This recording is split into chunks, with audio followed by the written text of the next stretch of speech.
জনগণের অভিপ্রায় ও জাতীয় ঐক্যমতের ভিত্তিতে আপনার নেতৃত্বে অন্তর্বর্তী সরকার দায়িত্ব গ্রহণের পর রাষ্ট্রের প্রয়োজনকে সামনে রেখে জনগণের প্রত্যাশা পূরণের লক্ষ্যে গণহত্যার বিচার, স্বৈরাচার সকল পথ রুদ্ধ করার প্রত্যয় নিয়ে কাজ শুরু করেন।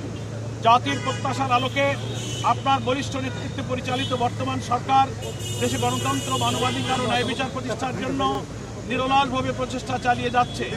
এই লক্ষ্যে গঠিত হয় বিভিন্ন সংস্কার কমিশন। কমিশনগুলোর সুপারিশের ভিত্তিতে জাতীয় ঐক্যমত্য কমিশন 166টি প্রস্তাবের ভিত্তিতে রাজনৈতিক দলসমূহের সাথে আলোচনায় মিলিত হন। দীর্ঘ আলোচনার পর 84টি প্রস্তাব সিদ্ধান্ত আকারে গৃহীত হয়। অনেকগুলো প্রস্তাবের সাথে কতিপয় রাজনৈতিক দল ভিন্ন মত পোষণ করায় সেগুলোর ব্যাপারে গুরুত্বপূর্ণ সিদ্ধান্ত গ্রহণ করা সম্ভব হয়নি।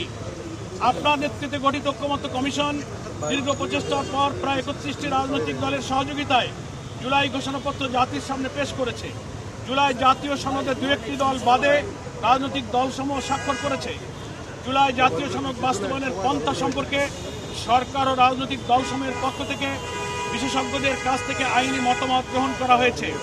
অবিলম্বে জুলাই সনদ বাস্তবায়ন আদেশ জারি করা এবং জাতীয় নির্বাচনের পূর্বে গণভোটের তারিখ ঘোষণা করা প্রয়োজন।